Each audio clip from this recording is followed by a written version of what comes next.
Hello friends, उम्मीद है आप लोग की पढ़ाई अच्छी चल रही होगी।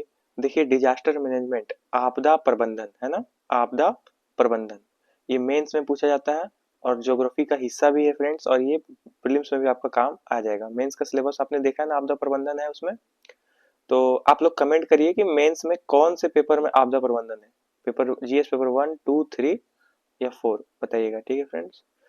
आपदा हम इसमें क्या पढ़ेंगे, आपदा प्रबंधन है ना। सबसे पहले आपदाओं के प्रकार को समझेंगे, आपदा क्या होता है इसे समझेंगे, बेसिक बेसिक अंडरस्टैंडिंग करेंगे और इसके बाद इसका हम लोग लेवल हाई लेवल करते चलेंगे, ठीक है ना। अब देखिए, आपदा प्रबंधन को समझेंगे और उसके बाद पहले आपदाओं को समझेंगे कि कितने प्रकार के आपदाएं होते हैं। उसके बाद उसको प्रबंधन कैसे किया जाता है, आपदा आएगा तो हमें क्या क्या करना चाहिए, उसे निपटने की जानकारी भी हम लोग मिलेगा। ये भाग 1 है और भाग 2 ये बेसिक है, ठीक है फ्रेंड्स। ये एकदम बेसिक है, एनसीईआरटी द्वारा पब्लिश है, ये एकदम बेसिक है, ठीक है। आइए देखिए, ये चित्र देखिए, ये आपदाओं का चित्र दिया गया, आपको दिख रहा होगा, ठीक है। कौन कौन से टीम है बताइए, ये क्या है, इसका क्या नाम है फ्रेंड्स, ये कमेंट करिए, है ना। जब आपदा आता है तो कौन कौन से लोग, आइए देखते हैं। आपदा क्या है फ्रेंड्स, प्रश्न उठता है कि आपदा क्या है। आप नोट डाउन करते जाइए चीजों को।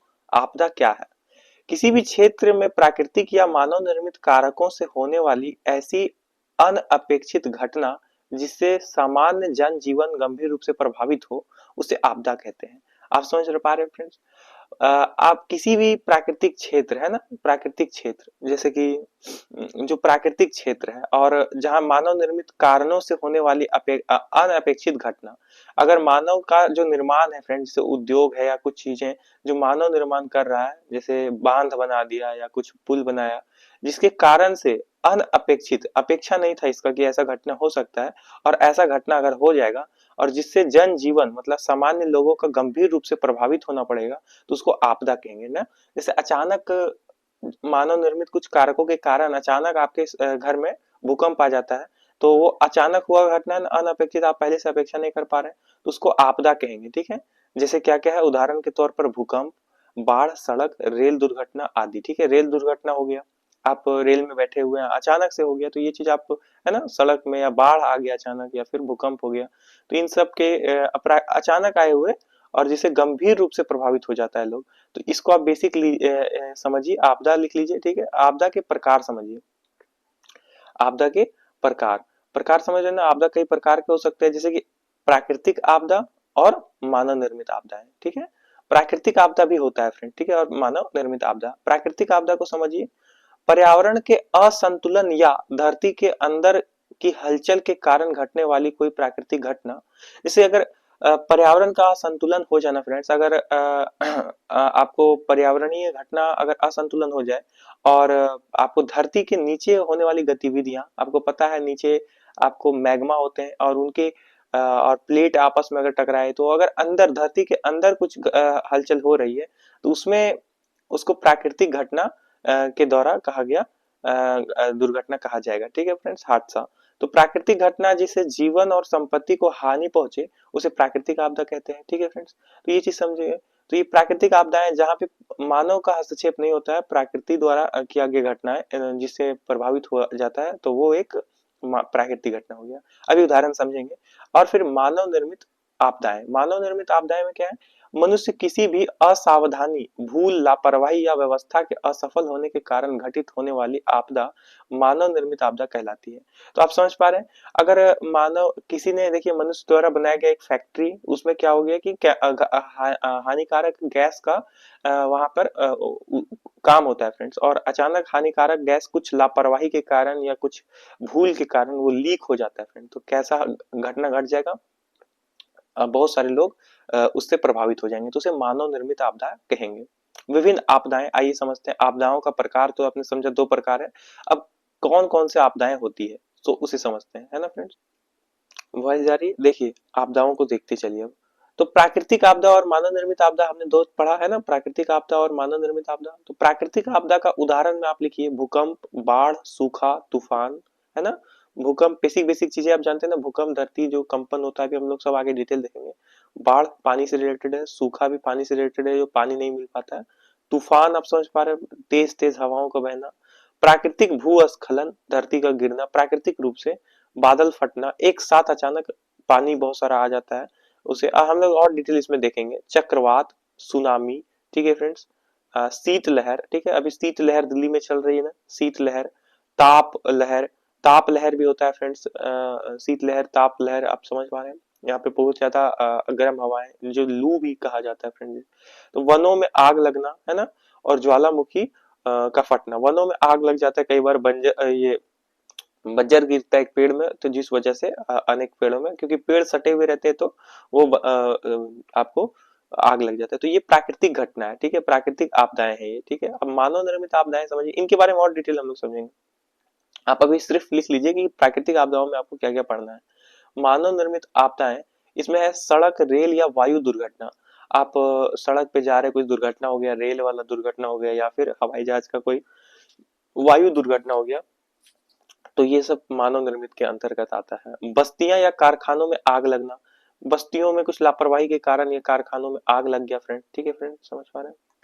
हम लोग और बहुत डिटेल से पढ़ेंगे, हम लोग बेसिक से समझते समझते और आगे तक जाएंगे। देखिए, धुंध एवं वायु प्रदूषण, बहुत ज्यादा वायु का गंदा होने से, दिल्ली में अगर आप रहते हैं तो आपको पता होगा कितना पॉल्यूशन है वहां पे, धुंध है, सुबह आप देखिएगा तो आपको बहुत ज्यादा धुंध दिखेगा। और फिर बम विस्फोट, युद्धों का दौर है फ्रेंड्स, और बम विस्फोट अगर हो गया तो फिर आपको वो दुर्घटना है, मानव निर्मित, है ना। मानव जनित भूस्खलन, एक है प्राकृतिक भूस्खलन और एक है मानव जनित भूस्खलन। मानव जनित भूस्खलन में क्या होता है कि बहुत सारा आपको निर्माण कार्य होने लगते हैं पर्वतों में, जिससे धरती, वो जो पर्वत का हिस्सा है वो गिर के अलग हो जाता है, तो वो मानव निर्मित है, ठीक है फ्रेंड्स, मानव जनित है वो। रासायनिक आपदाएं, जैसे कुछ रासायनिक गैसों का रिसाव हो जाता है, जो मैंने ऊपर में उदाहरण दिया था आपको। और फिर जैविक आपदाएं, कुछ जैविक आपदाएं आप देखे होंगे, अभी हाल में एक जैविक बड़ा आपदा हुआ। फिर नाभिकीय आपदाएं भी हो सकती है फ्रेंड्स। हम लोग सब कुछ इसके बारे में डिटेल्स आप उदाहरण के तौर पर लिखते चलिए, इन सब का नाम लिख लीजिए, आगे चलिए। अब आपदा आप समझ गए, आपदा के प्रकार समझ गए, आपदा का रूप समझ गए कि कितने प्रकार के आपदा होते हैं, कौन कौन से आपदा होते हैं। अब आपदा प्रबंधन क्या है फ्रेंड्स, आपदा प्रबंधन क्या है, इस पर समझिए।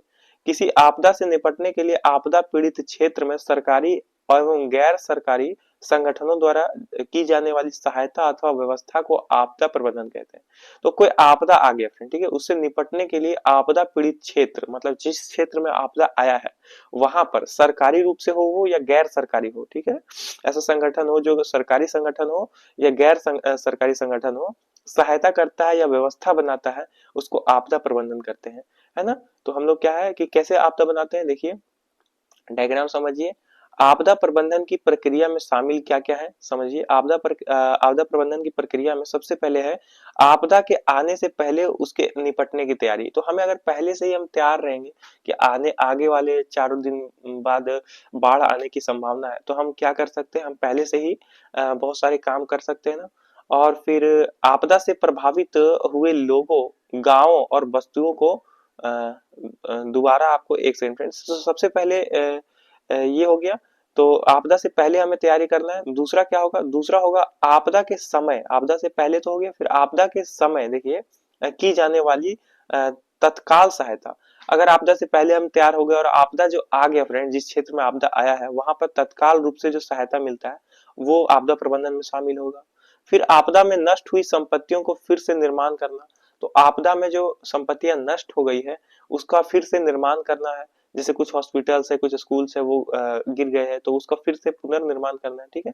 आपदा के खतरे को रोकथाम, तो जो आपदा के खतरे हैं उसका रोकथाम करने का उपाय भी करना है। और अंतिम क्या था, एक आपदा से प्रभावित हुए लोगों, गांव और बस्तियों को दोबारा से सुधारना। जैसे अगर कोई लोग बहुत ज्यादा चोटिल हैं, घायल हैं, उनको फिर से इलाज करना सही व्यवस्था से, और उनके जो बस्तियां या गांव जो प्रभावित हुए हैं उसको फिर से निर्माण करना, ठीक है फ्रेंड्स। आइए देखते हैं। तो आपदा प्रबंधन आपने समझा कि आपदा जब आता है तो उस आपदा पर संबंधित क्षेत्र को प्रबंधित करना गैर या सरकारी दोनों संगठनों द्वारा, तो उसे आपदा प्रबंधन कहते हैं, है ना। तैयारी आपदा के पहले भी की जा सकती है, आपदा के दौरान भी, और आपदा के बाद भी उसको हेल्प किया जा सकता है। तो आपदा प्रबंधन हो गया। आपदा प्रबंधन की आवश्यकता क्यों है, इस पर विचार करते हैं। आपदा प्रबंधन की आवश्यकता क्यों है, आपको क्या लगता है। देखिए, आपदा के समय आए हुए संकट में से स्वयं नहीं निपट पाने पर लोगों को सहायता की आवश्यकता होती है। अचानक अगर फ्रेंड्स भूकंप आ जाता है और आपके पूरे जो सोसाइटी है जहां आप रह रहे हैं वहां पे भूकंप आ जाता है या बाढ़ आ जाता है, तो आप अकेले उससे निपट नहीं पाएंगे फ्रेंड्स। वहां पर एकजुटता की एक या फिर आपको एक संगठन की आवश्यकता होगी। तो इस वजह से आपदा प्रबंधन को आपको लाया गया है। तो अब देखिए कुछ कुछ पॉइंट देखिए, आपको दिख रहा है, चीजें दिख रही है, देखिए। आपदा प्रभावित क्षेत्र में फंसे पीड़ितों को सुरक्षित बाहर निकालना। तो जो जो आपदा क्षेत्र है वहां से जो पीड़ित हैं, जिनको आपदा से संबंधित चोट लगा है या वहां पे वे रहते हैं, तो वहां से सुरक्षित बाहर निकालना। उदाहरण के तौर पर अगर इस गांव में बाढ़ आ जाए तो यहाँ के निवासियों को सुरक्षित बाहर निकालना, ये आपदा प्रबंधन का कार्य है। घायलों के इलाज की उचित व्यवस्था करना। आप समझ पा रहे बेसिक्स। घायल जो हुए हैं लोग, उनका इलाज उचित, अगर घायल देखिए, क्योंकि हम पूरा एक स्कूल सिस्टम चलता है, सरकार उस पर खर्च करती है, व्यक्ति पर, है ना, उसके माता पिता खर्च करते हैं, एक धन राशि है, एक युवा व्यक्ति देश को आगे और भी जाके कुछ इनकम स्रोत है वो। तो संसाधन है एक तरह से, आपने संसाधन पढ़ा होगा ज्योग्राफी में। तो मानव एक संसाधन है ना, उसको बचाना आवश्यक है। तो जो घायल है उसको फिर ये उसका, और उस क्षेत्र के जो हम जिन्हें चुन के वो आपको खड़ा करते हैं नेता को, जो सीएम या वहां के रहते हैं, उनको फिर ये चीजें करना आवश्यक है ना। तो घायलों का इलाज कर उचित व्यवस्था से हो, यह करना होगा।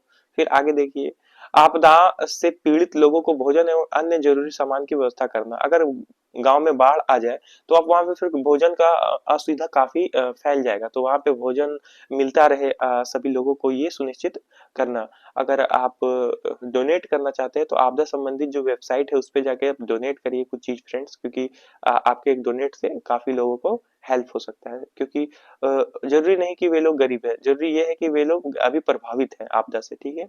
देखिए, आपदा से बेघर हुए लोगों, गांव और बस्तियों को दोबारा बसाने में सहायता करना।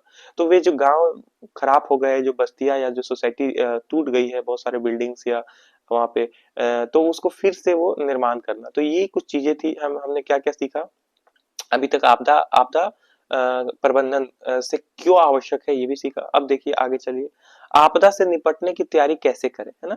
तो जब आपदा आएगी तो उससे निपटने का तैयारी कैसे करेंगे, समझिए। कुछ आपदाओं का अनुमान समय रहते लगाया जा सकता है। तो कुछ आपदाएं ऐसी रहती है जिससे पहले से हम उसके बारे में अनुमान लगा सकते हैं कि ये आपदा कब आने वाली है। उदाहरण के तौर पर आप इसे लिख लीजिए कि वे आपदाएं, लिखिए, वे आपदाएं जिसका समय से पहले अनुमान लगाया जा सकता है, वे है, उदाहरण के तौर पर लिखिए, जैसे बाढ़, तूफान, ये सब, ठीक है फ्रेंड्स। बाढ़ और तूफान, तो बाढ़ का हम पहले से अंदाजा लगा सकते हैं, मैंने बताया था ऊपर, और तूफान का भी हम अंदाजा लगा सकते हैं, ठीक है। कैसे अंदाजा लगा सकते हैं इस पर हम लोग डिटेल आगे चर्चा करेंगे। ऐसी स्थिति में पहले से तैयारी करने में ही समझदारी है, ठीक है।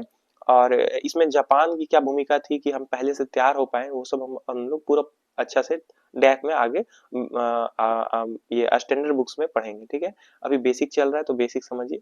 तो बाढ़ और तूफान क्या, इसका हम लोग पहले से अंदाजा लगा सकते हैं, और इसमें समझदारी यही हो जाएगा कि पहले से हम लोग तैयार रहें। जरूरी पड़ने पर आपदा से प्रभावित होने वाले क्षेत्रों के लोगों को सुरक्षित जगह पर पहुंचाया जा सकता है। तो जो जो जो क्षेत्र प्रभावित है आपदा से फ्रेंड, जहाँ बाढ़ आ गया है या फिर तूफान आने वाला है, तो हम लोग पहले से ही उनको वहां से हटा के दूसरा जगह ले जा सकते हैं। तो ये चीजें हैं, ये फायदा है उन आपदाओं में जो आपदा पहले से हमें पता है, जैसे बाढ़ और तूफान। आगे चलिए, तो सरकार एवं स्वयंसेवी संस्थाओं, जो सरकार है फ्रेंड्स या फिर जो गैर सरकारी संगठन है, जो स्वयं स्वयं से चलाई जाती है संगठन, स्वयंसेवी संगठन द्वारा समय समय पर रेडियो, टीवी व घोषणाओं के माध्यम से दी जाने वाली जानकारी और चेतावनी का पालन करते रहें। तो जो रेडियो और समाचार में आपको आज का मौसम, ये सब कुछ घटनाएं आपको बताया जाता है, उसको सुनिए ताकि आप उसको फॉलो करके आगे जा सकेंगे। आप पॉइंट पॉइंट में समझिए कि कैसे कर सकते हैं। आपने बहुत जरूरी कागजात, जरूरी है ना, जो आपका बहुत जरूरी कागजात है, जरूरी सामान है, और एक आपातकालीन किट तैयार रखें। तो अपना जितना डॉक्यूमेंट है और जरूरी सामान है उसको एक जगह हमेशा रखिए, ठीक है। और फिर एक आपातकालीन किट, किट समझ रहे फ्रेंड्स, ऐसा जो जिसमें मेडिकल किट होता है, कि आप उसमें समय रहते हुए उससे आप दवाई ले सकते हैं, उस तरह से आपदाकालीन किट तैयार रखें। आपदाकालीन किट में क्या क्या रहेगा, एक बॉक्स रहेगा फ्रेंड्स, उसमें आप क्या करिए, रस्सी रख लीजिए। आप पढ़े लिखे व्यक्ति हैं फ्रेंड्स, अगर आपके क्षेत्र में ज्यादा भूकंप आता है या आप अपने क्षेत्र को देखिए कि आपके क्षेत्र में कौन सी घटनाएं होती है, ये तो आपदाएं आती है अधिकांश चांस में क्या आता है, तो आप उस अकॉर्डिंग उसका एक तैयार करिए किट। हम लोग आगे पढ़ेंगे कि भूकंप में क्या क्या आवश्यक हो सकता है ना। तो ये सब आप तैयार रखिए, रस्सी तैयार रखिए कुछ, है ना। कुछ आप उसमें ये चीज तैयार रखिए, और कुछ पैकेटिंग खाना भी आप हमेशा थोड़ा बहुत रखिए घर में, ताकि वो अचानक अगर कुछ काम आए तो उसको आप इसमें ऐड करके तुरंत आप लेके आगे चल जाएं। तो ये आपदा ये जरूरी है ना। और घर में एक मैं अलग से एक चीज बता रहा हूँ कि आप घर में एक मेडिसिन किट भी रखिए, ताकि अगर कोई बीमार होता है तो आप उस मेडिसिन किट से, आप अगर हाथ कट गया तो आप वहां से इलाज कर पाए, आपको अगर बुखार आ गया तो आप उससे ले पाए। तो एक मेडिसिन किट आप तैयार रखिए, साथ में आपदा किट भी तैयार रखिए। और एक जगह पे अपना जितना डॉक्यूमेंट्स आपने जो पढ़ाई की अब तक, और जो भी डॉक्यूमेंट्स आपको इंपॉर्टेंट रहता है घर के कागजात या जो भी, उसको आप एक जगह रखिए, ताकि आपका आपदा आने पर आप उसे लेके जा पाए। फिल्मों में दिखाता है ना कि आपदा आता है तो सबसे पहले वो जरूरी कागजात लेके निकलता है, तो एक ऐसा जगह पे रहेगा तो व्यवस्थित रूप से। इसलिए तो आगे चलिए। और फिर देखिए, अगर आपदा आया है फ्रेंड तो घबराने से कुछ होगा नहीं, घबराइए नहीं, शांत रहें, वह अफवाहों पर ध्यान न दें। तो कुछ आपदा आता है ना फ्रेंड्स, तो लोगों में भयानक डर फैल जाता है, जिस वजह से घबरा जाते हैं लोग, और क्या होता है कि अफवाह भी फैलने लगता है, कुछ कुछ अफवाह, ज्यादातर गंभीर अफवाह फैल जाता है, तो उस पर विचार ना करें, उस पर उससे बचे। संपर्क में रहने के लिए अपना मोबाइल फोन चार्ज रखें। तो क्या होता है फ्रेंड्स, मोबाइल फोन जब आपदा आ रहा है फ्रेंड, तो उस वक्त कोशिश करिए कि मोबाइल ऑफ ना हो, मोबाइल को ऑन रखने का प्रयास करिए हमेशा, ताकि सबसे पहले बोला जाता है कोई भी आपदा हो, अगर आप कनेक्टेड है तो आप सुरक्षित है ना। कहीं भी अगर आप कनेक्टेड रहने के लिए मोबाइल आज सर्वोत्तम गैजेट है, तो उसको आप क्या करिए, चार्ज रखिए। आगे देखिए, आधिकारिक सहायता पाने के लिए जरूरी फोन नंबर की जानकारी तैयार रखें। अब क्या है कि फायर से रिलेटेड है ना, एम्बुलेंस से रिलेटेड, और जितने भी है ना, पुलिस से रिलेटेड जितने भी नंबर है, आजकल तो फोन में पहले से सेव रहते हैं फ्रेंड्स, पर आप कोशिश करिए उन सब नंबर्स को पहले से ही आप अपने मोबाइल में सेव रख लीजिए, ठीक है। 108 नंबर किसके लिए है ये कमेंट करिएगा, ठीक है। और अब उन सब नंबर को पहले से ही नाम सहित आप सेव रखिए मोबाइल में, ताकि आपको बाद में जब जरूरी आए तो आप वहां पर आप एक्टिवली फोकस के साथ आप उस पर काम कर पाएंगे, ठीक है। तो आप पहले से नंबर्स को सेव रखिए, ये चीज बताया जा रहा है। अचानक आग लगा तो आप नंबर तलाश रहे हैं ना, फायर से रिलेटेड आप नंबर रख लीजिए, फायर से रिलेटेड आप नंबर रख लीजिए। आप समझ पा रहे हैं। आपातकालीन स्थितियों में परिवार से अलग होने पर एकत्रित होने की जगह पहले से ही निश्चित करें। देखिए फ्रेंड्स, अगर आपके क्षेत्र में बहुत बार बार ये आपको ये सब आता है फ्रेंड्स, घटनाएं होती हैं, अगर आपके क्षेत्र में दुर्घटनाएं ज्यादा हो रही है, तो आप क्या करिए कि कुछ पहले से ही डिसाइड कर लीजिए, परिवार में आपस में बात कर लीजिए कि अगर हम अलग हो जाते हैं या फिर आपदा के दौरान भी आप पहले से तैयार रहिए कि अगर आपदा ऐसा आता है तो हम लोग सब अगर अलग हो गए तो हम लोग सब मिल के एक ऐसा स्थल है वहां पे जाएंगे, लाइक एक मंदिर है वहां पे चल जाएंगे जो ऊंचाई स्थल पे हो थोड़ा। तो ऐसा कुछ कुछ आप लोग करिए। देखिए, तो ये आपदा से क्या था हमने पढ़ा अभी, आपदा से निपटने की तैयारी कैसे करें। तो आपदा से निपटने का ये तैयारी कर लिया हमने। उसके बाद आपदा के बाद चुनौतियां, है ना, आपदा के बाद की चुनौतियां, जैसे आपदा आ गया फ्रेंड्स, अब आपदा थम गया है, उसके बाद की चुनौतियां क्या है उसे समझिए। आपको समझ आ रहा है चीजें। आपदा के गुजर जाने के बाद भी देखिए, आपदा के गुजर जाने के बाद का समय भी बहुत संघर्षपूर्ण होता है। आपको यकीन नहीं होगा फ्रेंड्स, आपदा के दौरान जो संघर्ष होता है वो तो होता है फ्रेंड, लेकिन आपदा के बाद ये बहुत ही संघर्षपूर्ण आपको लगेगा, बहुत ज्यादा वहां पर आपको स्ट्रगल करना पड़ेगा। जैसे हम समझते हैं, देखिए, आपदाओं में बहुत लोगों की जान चली जाती है। ऐसे में बेघर हुए लोगों, गांव और बस्तियों को दोबारा बसाना और नष्ट हुई संपत्तियों का फिर से निर्माण करना काम आसान नहीं है। हमने पहले से ही तैयार रखा है कुछ टीम जो इस पर काम करते हैं, वैसे हम लोग डिटेल से आगे जाएंगे। अभी सरकार द्वारा जितने संगठन है ना, उस सबको हम लोग पढ़ेंगे, अंडर करेंगे वो ये स्टैंडर्ड बुक्स में।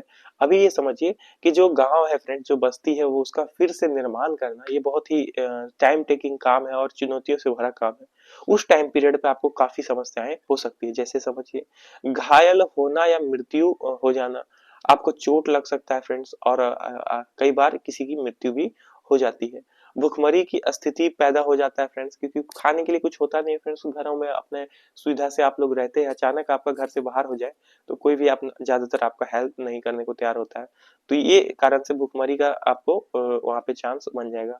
लोगों का पारिवारिक सहित पलायन करना, तो परिवार के सहित ही आप पलायन कर जाएंगे, है ना, उन क्षेत्रों में जो जैसे बाढ़ आ गया फ्रेंड, तो अपने जरूरी सामान लेके वहां से ही, गांव से ही आप हट जाएंगे। तो ये सब बहुत सारा उदाहरण आपको देखने को मिलता है। आइए कुछ चीजें ध्यान रखिए, अंतिम पॉइंट है ये, ध्यान रखे रखे क्या क्या कुछ कुछ ध्यान रखिए, ये कुछ सलाह दिया है।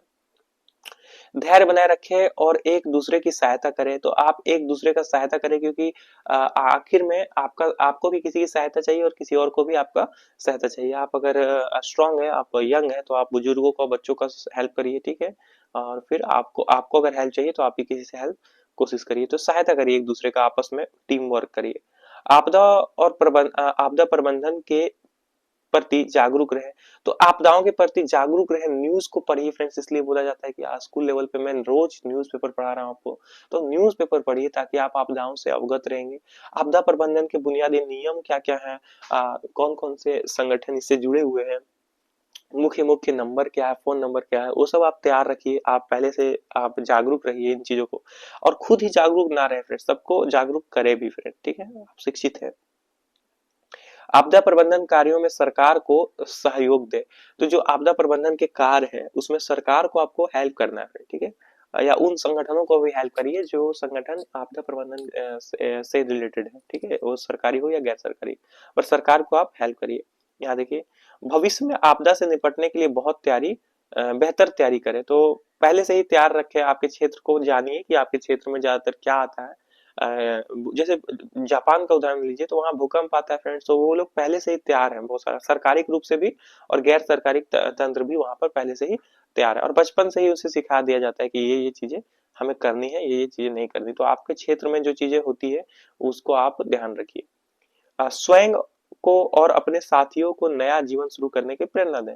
ऐसा नहीं है कि अगर आपदा आ जाए फ्रेंड्स और आप लोग निराशा से फिर ये बहुत गलत कदम उठाते हैं, तो आपको वहां पे जाना है और समझाना है, और खुद को भी समझना है कि हम फिर से नया जीवन शुरू कर सकते हैं, कुछ भी असंभव नहीं है फ्रेंड्स। तो हम लोगों ने पढ़ा, तो आपदाओं के बारे में, आपदाओं की चुनौती पढ़ा। अब अगला पार्ट में हम लोग और थोड़ा सा बेसिक और करेंगे, फिर हम लोग इसमें करेंगे। ये ज्यादा बड़ा नहीं, 50 नंबर तक आपको इसमें मेंस में आता है, 50 नंबर ये है। इसलिए ये क्या है ना कि डुएबल है, एक बार आप कर लीजिएगा तो आपको ज्यादा नहीं है ना, 100-200 पेज है, उसको पढ़ लीजिए तो आपको नंबर आएगा ऑटोमेटिक, ठीक है। तो इस पर हम लोग प्रैक्टिस करेंगे, बहुत चीज करेंगे, पीवाईक्यूज देखेंगे। तो आप इसका प्लेलिस्ट हो जाएगा, इसका अलग बना दूंगा, डिजास्टर मैनेजमेंट मेंस, है ना, यूपीएससी डिजास्टर मैनेजमेंट मेंस करके एक प्लेलिस्ट रहेगा, उसमें ये डाला जाएगा सारा वीडियोस। तो आप क्या करिए, जुड़े रहिए चैनल से, सारा कुछ आपको ऑल सिलेबस कंप्लीट कर दिया जाएगा। आपको डाइवर्सिटी के हिसाब से मैं सब कुछ पढ़ाऊंगा एक, अगर क्योंकि बहुत ज्यादा सिलेबस है ना, तो सब कुछ हल्का हल्का पढ़ेंगे तो हम लोग काफी नंबर उठा लेंगे, ठीक है। Thank you friends.